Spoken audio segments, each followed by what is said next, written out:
The largest aircraft carrier Japan ever built was never supposed to sink. In fact, many of the men aboard Shinano believed she could survive damage that would destroy almost any ship in the world.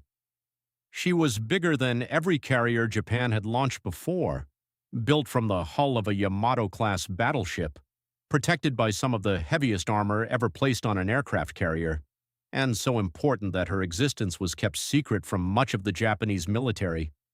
For 4 years, Japan poured precious steel, fuel, manpower, and hope into a single ship. By late 1944, Shinano represented something far greater than another warship. She was supposed to help save an empire that was slowly losing a war. Instead, less than a day after leaving port for the very first time, the largest carrier Japan had ever built was dying. Not after a massive fleet battle, not after waves of enemy bombers, not after a heroic last stand. A single American submarine had found her in the darkness. Hours later, thousands of sailors were fighting a losing battle against flooding, panic, and the terrifying possibility that Japan's greatest carrier had never been ready for sea in the first place. The official explanation seemed simple: 4 torpedoes, 1 submarine, 1 sinking.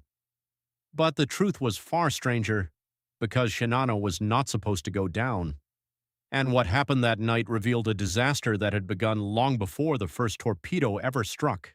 By the summer of 1942, Japan faced a crisis it had never expected.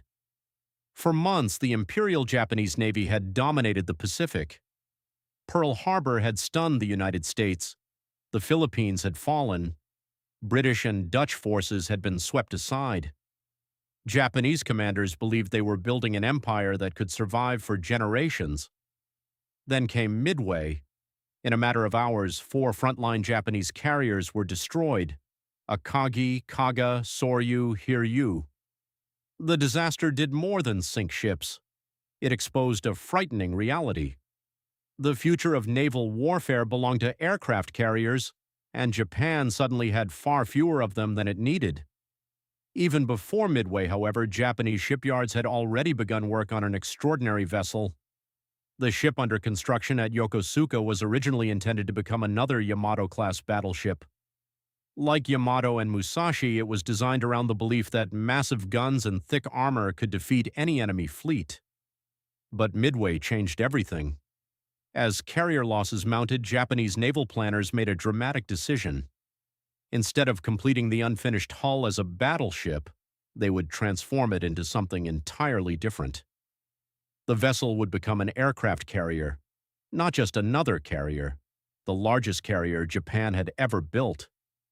The project was given a name: Shinano. The conversion was unlike anything Japan had attempted before. Engineers were forced to redesign huge sections of the ship while construction was already underway. Flight decks, aircraft elevators, hangars, workshops, fuel systems, and storage facilities all had to be incorporated into a hull that had originally been designed for a completely different purpose. Yet the battleship origins also created an advantage. Unlike most aircraft carriers, Shinano inherited enormous protection. Her armored belt remained exceptionally thick. Vital sections of the ship received protection rarely seen on carriers. Japanese planners believed the vessel could survive damage that would cripple ordinary carriers. Shinano was not intended to operate exactly like the fleet carriers lost at Midway. Instead, she was envisioned as a giant support carrier, a floating reserve capable of transporting aircraft, spare parts, ammunition, fuel, and replacement equipment to frontline units. If Japan's remaining carrier force was wounded, Shinano would help keep it alive. At least that was the plan. As construction continued, secrecy became extreme. Workers were warned not to discuss the project. Observation points around the shipyard were restricted. Screens and barriers were erected to hide the growing vessel from outsiders. Even many members of the Japanese military knew very little about what was taking shape behind the walls of Yokosuka. American intelligence knew even less. Analysts suspected Japan was building major warships, but the details remained unclear. The size of the vessel, its purpose, and even its existence were largely hidden from Allied planners. For Japanese leaders, the secrecy reflected just how important the project had become. By 1943, the war was no longer going according to plan. Guadalcanal had been lost. American shipyards were launching carriers at a pace Japan could not match. Experienced pilots were becoming increasingly difficult to replace. Every month seemed to bring new setbacks. Against this backdrop, Shinano became more than a ship. It became a symbol that Japan could still build something capable of changing the course of the war, a symbol that technology and engineering could compensate for growing shortages and battlefield defeats, a symbol that the Imperial Navy still had one more surprise waiting for its enemies, and as construction progressed, the numbers became staggering. Shinano's displacement approached 70,000 tons. She would be larger than any carrier then serving in the U.S. Navy, larger than anything Britain possessed, larger than any aircraft carrier that had ever entered service anywhere in the world. The scale alone inspired confidence. Many Japanese officers believed the ship would become one of the most valuable assets in the entire Imperial Navy. But there was a problem. The war was moving faster than the shipyard. American forces were advancing across the Pacific. Carrier battles, island campaigns, and submarine attacks were steadily pushing the conflict closer to Japan itself. Every delay made Shinano less valuable. Every additional month increased the pressure to finish her. And as 1944 approached, Japanese leaders began asking a dangerous question. What if they couldn't afford to wait until the ship was truly ready? That question would ultimately determine the fate of the largest carrier Japan ever built. By early 1944, Japan's military situation was deteriorating faster than its leaders had imagined. American forces were advancing steadily across the Pacific. New carriers entered service almost monthly, while Japanese losses continued to mount. The problem was no longer simply losing ships, it was replacing them. Every carrier sunk represented years of work. Every experienced pilot killed represented skills Japan could no longer easily replace.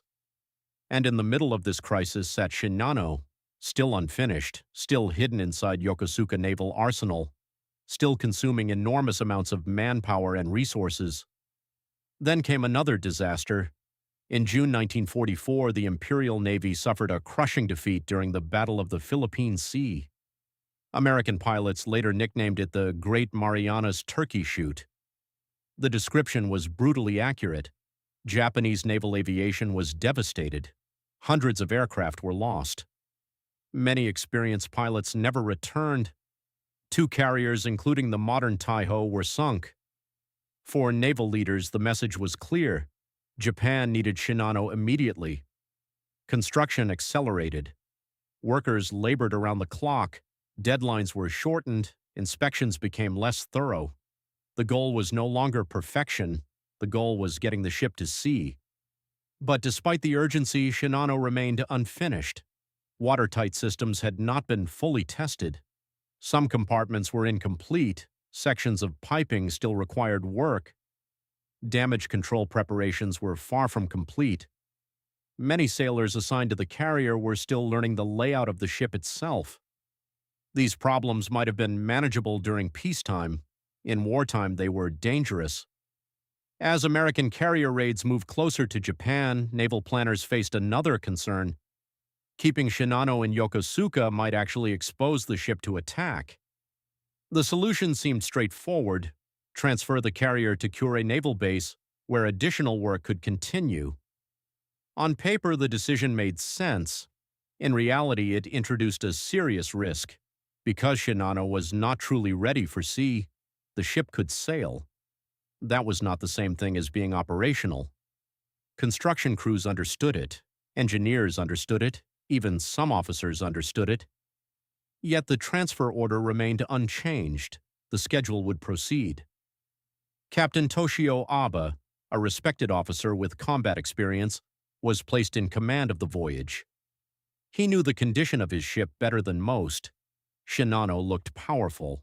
She was massive, heavily armored, the largest carrier Japan had ever built. But beneath that impressive exterior, critical work remained unfinished. Nevertheless, there was little room for delay. By late 1944, Japan was running out of time. The war was moving faster than the shipyard. On November 28th, final preparations were completed. For years, workers had poured resources into the project. For years, the carrier had been hidden from the world. Now Shinano would leave Yokosuka for the first time. Thousands of men boarded what many believed was one of the most important warships in the Imperial Navy. As the giant carrier slipped out of harbor and headed toward open water, confidence remained high. Few aboard realized they were beginning a voyage that would last less than a day, and none of them knew that somewhere ahead an American submarine was already moving into position.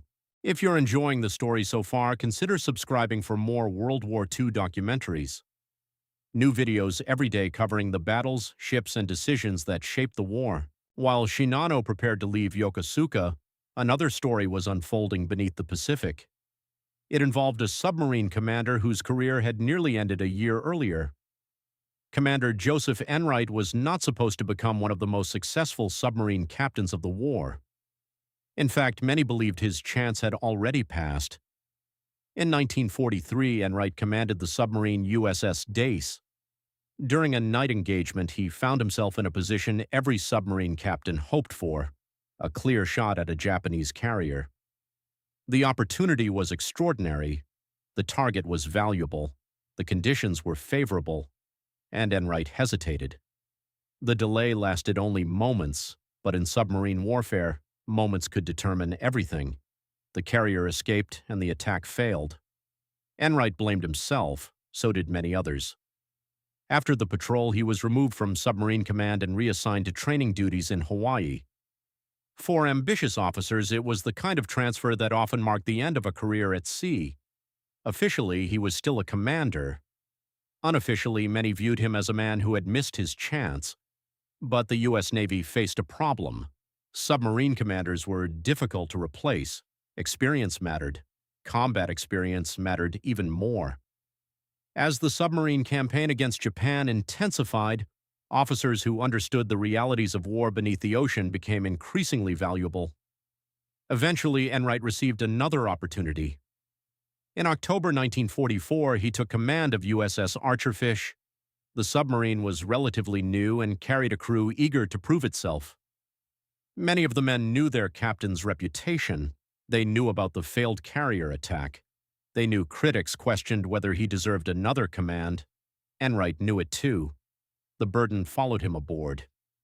Yet the timing could not have been better. By late 1944, American submarines were devastating Japanese shipping. Tankers, cargo ships, troop transports, and warships were disappearing at an alarming rate. Japan's economy was being strangled from beneath the waves. Oil shipments rarely arrived safely. Factories lacked resources. Warships struggled to secure fuel. The submarine force had become one of America's most effective weapons. Archerfish soon joined that campaign. In November 1944, the submarine was assigned to patrol waters south of Tokyo Bay. The mission was straightforward: monitor Japanese naval movements and attack any worthwhile targets. Few expected anything unusual. Japanese warships still operated in the area, but opportunities against major vessels had become increasingly rare. Most patrols ended with attacks against merchant shipping. Nobody aboard Archerfish expected to encounter one of the largest warships ever constructed. On November 28th, Archerfish surfaced for a routine night patrol. The sea was relatively calm, visibility was good. The submarine moved through darkness using its radar to search for contacts. Hours passed quietly. Then radar operators detected something. At first, the contact appeared distant and unclear, but as additional readings arrived, it became obvious that this was no ordinary target. The radar return was unusually large. Enright ordered further observation. Soon lookouts began reporting silhouettes on the horizon. What they saw made little sense. The formation appeared enormous, far larger than a convoy, far larger than most warships Archerfish had encountered. As the submarine maneuvered closer, Enright studied the reports carefully. The target seemed to be protected by multiple destroyers. That alone suggested importance, but the size remained difficult to explain. Some officers initially believed they had discovered a fleet carrier, others suspected a battleship. Nobody guessed the truth, because no one outside Japan even knew Shinano existed. At that moment, the largest carrier Japan had ever built was sailing directly into the path of a commander desperate for redemption. Neither side understood exactly what it was about to find, but both were moving toward one of the most extraordinary encounters of the Pacific War. Shortly after midnight on November 29, 1944, Joseph Enright faced a problem. He had found a major Japanese warship. Now he had to catch it. The formation moving through the darkness was faster than Archerfish. On the surface, the submarine could reach roughly 20 knots under ideal conditions. The Japanese ships were making close to that speed already and could increase it if necessary. If Enright simply followed behind, the opportunity would disappear. He needed to get ahead. Fast. The submarine accelerated and began a wide interception maneuver. Rather than chasing the target directly, Enright gambled that he could predict its course and position Archerfish in front of the formation. It was the kind of decision submarine commanders made constantly. Get it right, and you attack. Get it wrong, and the target vanishes into the night.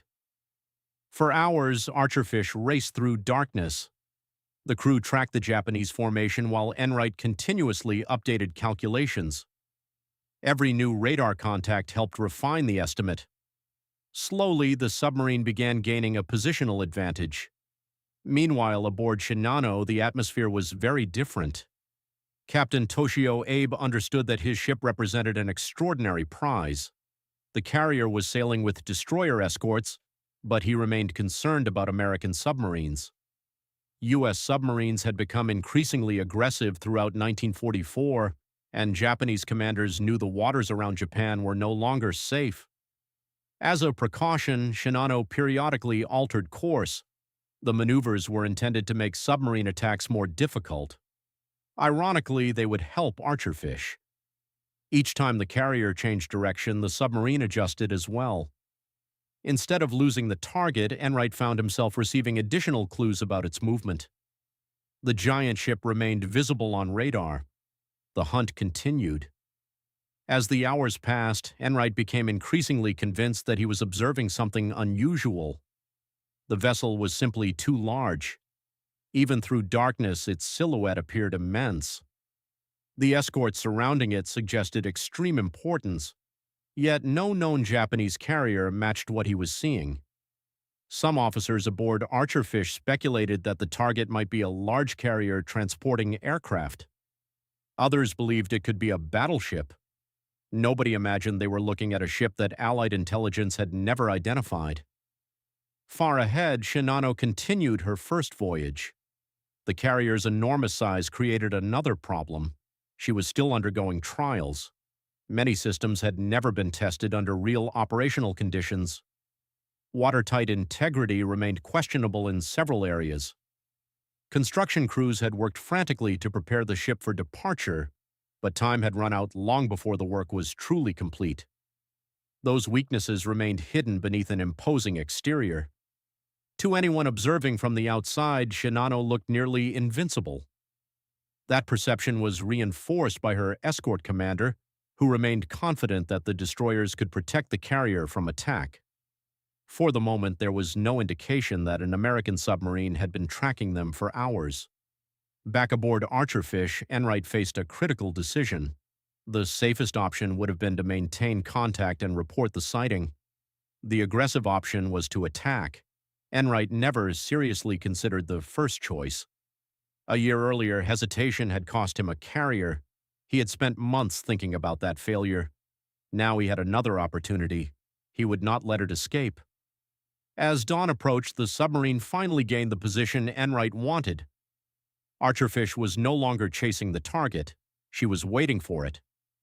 The calculations suggested that the Japanese formation would eventually cross directly in front of the submarine's path. Everything now depended on timing. The crew moved quietly through the vessel. Torpedoes were prepared. Fire control solutions were refined. Men spoke in low voices. Nobody knew exactly what ship they were about to attack, but everyone understood it was important. Outside, the Pacific remained dark and calm. Two vessels moved toward the same point in the ocean. One was the largest carrier Japan had ever built. The other was a single American submarine commanded by a man desperate for redemption. Within a few hours, both would make history. If you're still watching at this point, drop your country in the comments. I'd love to see where everyone is tuning in from. As dawn approached on November 29, 1944, Joseph Enright finally had what every submarine commander wanted: a firing solution. For hours, Archerfish had tracked the mysterious Japanese warship through darkness. Now the giant vessel was moving almost exactly where Enright had predicted. The submarine had won the most difficult part of the battle, getting into position. The next challenge was far simpler: hit the target. Inside Archerfish, tension spread through every compartment. The crew understood they were preparing to attack something important.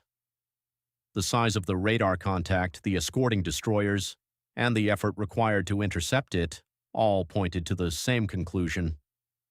This was no ordinary ship. Enright remained cautious. He still did not know exactly what he was looking at. What he did know was that opportunities like this rarely appeared twice.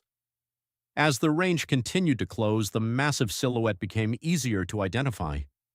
The vessel stretched across the horizon, long, wide, far larger than anything most of the crew had ever seen through a periscope. Some officers believed it was a fleet carrier, others suggested a battleship. Whatever it was, it represented one of the most valuable targets remaining in the Pacific. The destroyers escorting the ship presented a problem. If any of them detected Archerfish before the attack, the opportunity would disappear instantly. American submariners had learned to fear destroyers. Depth charges could turn a successful patrol into a disaster within minutes. For Enright, timing would be everything. Too early and the target might evade. Too late and the escorts might discover the submarine. The firing window began to open. Enright raised the periscope one more time. The giant ship filled the lens. He later described the target as looking almost unreal, massive, powerful, and completely unaware of what was about to happen. Inside the control room, final calculations were completed: range, speed, course, angle. Everything appeared favorable. Enright gave the order: prepare to fire. The crew moved with practiced precision. Torpedo tubes were ready. The target continued crossing the submarine's bow. Every second brought Archerfish closer to the ideal firing position. Then the moment arrived. Fire one. The first torpedo left the tube. Seconds later came the second, then the third, then the fourth. One after another, the weapons disappeared into the Pacific. Now there was nothing left to do except wait. The torpedoes raced toward the target. Inside Archerfish, silence filled the control room. No one spoke. Every man listened. Then came the first explosion. A deep, distant shock rolled through the water. Moments later, another, then another, and another. 4 hits, 4 direct hits. Cheers erupted throughout the submarine. The attack had succeeded. But Enright remained focused. Many large warships survived torpedo damage. One successful attack did not necessarily mean victory. Archerfish turned away and began maneuvering to avoid possible counterattacks from the escorts. Meanwhile, chaos was erupting aboard Shinano. The first torpedo struck the starboard side, then a second, then a third, then a fourth. The explosions ripped open sections of the carrier's hull and sent seawater pouring into compartments. For most carriers, the damage would have been alarming. For Shinano, it should have been survivable. After all, this was the largest carrier Japan had ever built. Its origins as a Yamato-class battleship gave it far greater protection than ordinary carriers. The ship had been designed with survival in mind. Many officers initially believed the situation was under control. Captain Abe reportedly remained calm. Damage control teams moved into action. Reports began arriving from affected sections. Flooding had started, but the ship was still making speed. The list remained manageable. The carrier remained afloat. At first glance, it appeared Shinano had survived, and that assumption would prove fatal. Because the greatest threat facing the ship was not the torpedoes themselves, it was something far more dangerous, something hidden deep inside the unfinished carrier, something that had been created long before Archerfish ever entered the story. Within a few hours, those weaknesses would begin tearing the largest carrier Japan had ever built apart from the inside. At first, Shinano appeared to be surviving. The carrier was damaged but not destroyed. The engines were still running. The ship remained afloat. Damage control teams were already moving through the vessel, assessing flooded compartments and attempting to contain the situation. To many aboard, the attack looked serious but manageable. After all, this was not an ordinary carrier. Shinano had been built upon the hull of a Yamato-class battleship. Her armor was far heavier than that of most aircraft carriers. Japanese engineers had specifically designed the ship to withstand punishment that would cripple lesser vessels. 4 torpedoes should not have been enough. Yet within minutes, signs of a deeper problem began appearing. Water was spreading far beyond the areas directly struck by the explosions. Compartments that should have remained sealed were taking on water. Bulkheads designed to contain flooding were failing to perform as expected. Damage control officers soon discovered a terrifying reality. Much of the ship's watertight integrity had never been properly tested. Because Shinano had been rushed into service, critical inspections had been skipped or shortened. Many doors had not undergone full pressure testing. Some seals were incomplete. Construction work remained unfinished in multiple sections of the vessel. The carrier looked operational, but in many ways it was still a construction project. Now the ocean was exposing every weakness. As water entered damaged compartments, it began spreading into neighboring sections. The flooding increased the ship's list. The growing list created new pathways for water to move throughout the hull. The problem started feeding itself. More flooding created more list created more flooding. Damage control teams fought desperately to slow the process. Men carried pumps into affected areas. Emergency parties attempted to reinforce weakened compartments. Reports flooded the bridge from every direction. Some officers remained optimistic. Others were becoming increasingly alarmed. Captain Toshio Abe quickly realized the situation was far worse than initial reports had suggested.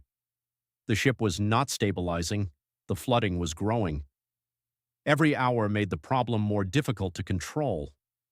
As the list increased, Shinano's enormous size became a liability. A smaller vessel might have been easier to manage.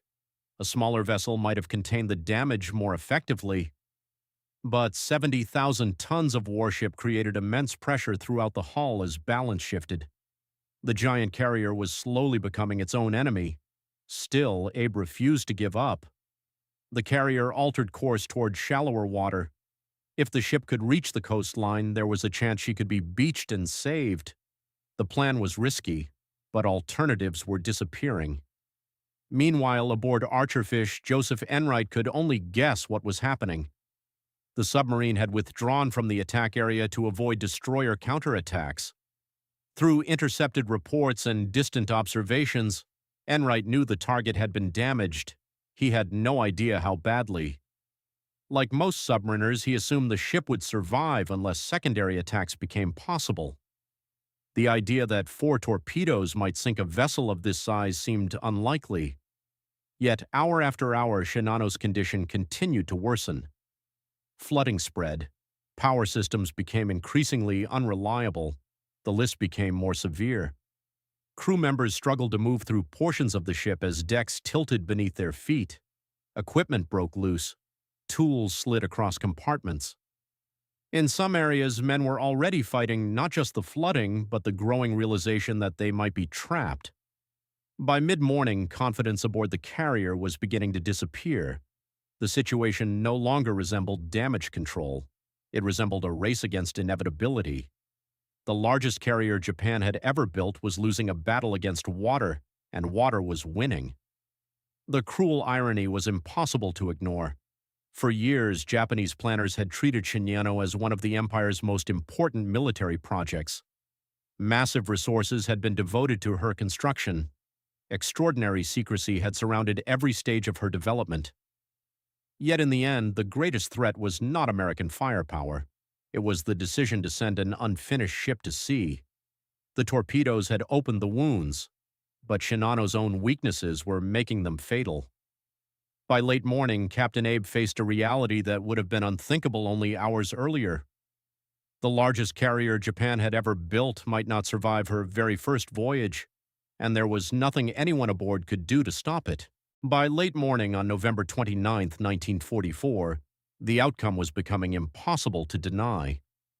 For hours, Shinano's crew had fought to save the ship. They had sealed compartments, they had deployed pumps, they had moved emergency teams throughout the carrier. They had done everything they could. It wasn't enough. The flooding continued to spread. The list continued to increase. And with every passing minute, the largest carrier Japan had ever built moved closer to disaster. Captain Toshio Abe remained on the bridge, monitoring reports arriving from throughout the vessel. The situation had become increasingly chaotic. Communications were breaking down. Damage control teams were exhausted. Entire sections of the ship were becoming inaccessible. What had begun as a battle against flooding was now becoming a struggle to maintain order. Many sailors still refused to believe the carrier could sink. The logic seemed obvious. Shinano was enormous. She possessed battleship armor. She had survived the initial attack. Surely a vessel of this size could withstand 4 torpedoes, but the evidence surrounding them told a different story.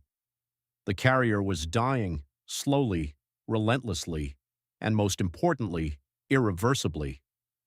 As the list increased, movement aboard the ship became increasingly difficult. Men climbed tilted passageways, equipment broke loose and crashed through compartments. In some sections, sailors found themselves struggling simply to remain standing. The giant carrier was becoming unstable. By early afternoon, the situation reached a critical point.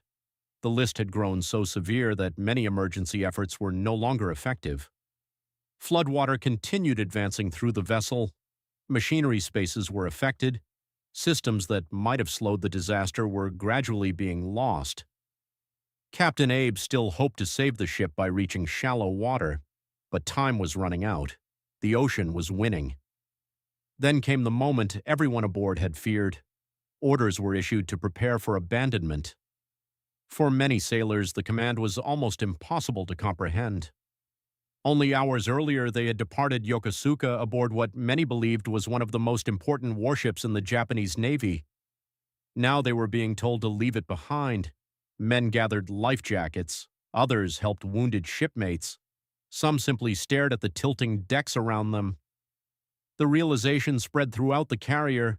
Shinano was not going to survive. Shortly before midday, the giant ship reached the point of no return. The list increased dramatically. Water surged through the vessel. The carrier began rolling toward starboard. Hundreds of sailors scrambled across sloping decks in a desperate attempt to escape. Some jumped into the sea. Others were trapped inside compartments as the ship continued turning. Then the largest carrier Japan had ever built finally surrendered to the Pacific. Slowly, the bow disappeared beneath the surface. The massive flight deck tilted sharply, steel groaned throughout the hull, and then Shinano rolled over and vanished beneath the ocean. The entire voyage had lasted less than 17 hours. Years of construction, years of secrecy, years of planning, gone in a single day. The cost was devastating. Hundreds of sailors and crewmen died with the ship. Exact numbers remain debated, but the disaster represented one of the worst losses in the history of the Imperial Japanese Navy. For Japan, the sinking was more than a military setback. It was a psychological blow. Shinano had represented hope, a symbol that Japan could still build something capable of changing the war. Instead, the carrier never reached combat, never launched a strike, never fulfilled the role for which it had been created. Most remarkably, the vessel had been destroyed by a submarine commander who never even knew what he had sunk. When Joseph Enright returned from patrol, he reported attacking what he believed was a large carrier. Only later would American intelligence piece together the truth. The target had been Shinano, the largest aircraft carrier in the world, the greatest submarine kill of the Second World War. For Enright, the sinking completed one of the most remarkable redemption stories of the Pacific War. A year earlier, he had been criticized for missing a carrier. Now he had destroyed the most valuable target of his career. Yet the story of Shinano remains fascinating for another reason. The ship was not defeated by 4 torpedoes alone. The torpedoes began the disaster. But unfinished construction, inadequate testing, and the desperate pressures of a losing war turned damage into catastrophe. In many ways, Shinano became a symbol of Japan's final years in the Pacific. Ambitious, powerful, impressive on paper, but rushed into action before it was truly ready. Today, the wreck rests deep beneath the Pacific Ocean, the largest carrier Japan ever built, a ship designed to help save an empire, a ship intended to survive almost anything, a ship that never reached its first battle, and a reminder that sometimes the most dangerous mistakes are made long before the shooting starts. One question still divides historians today. Did Archerfish sink Shinano, or did Japan sink Shinano by sending her to sea before she was ready? Let me know what you think in the comments. What's your favorite battleship?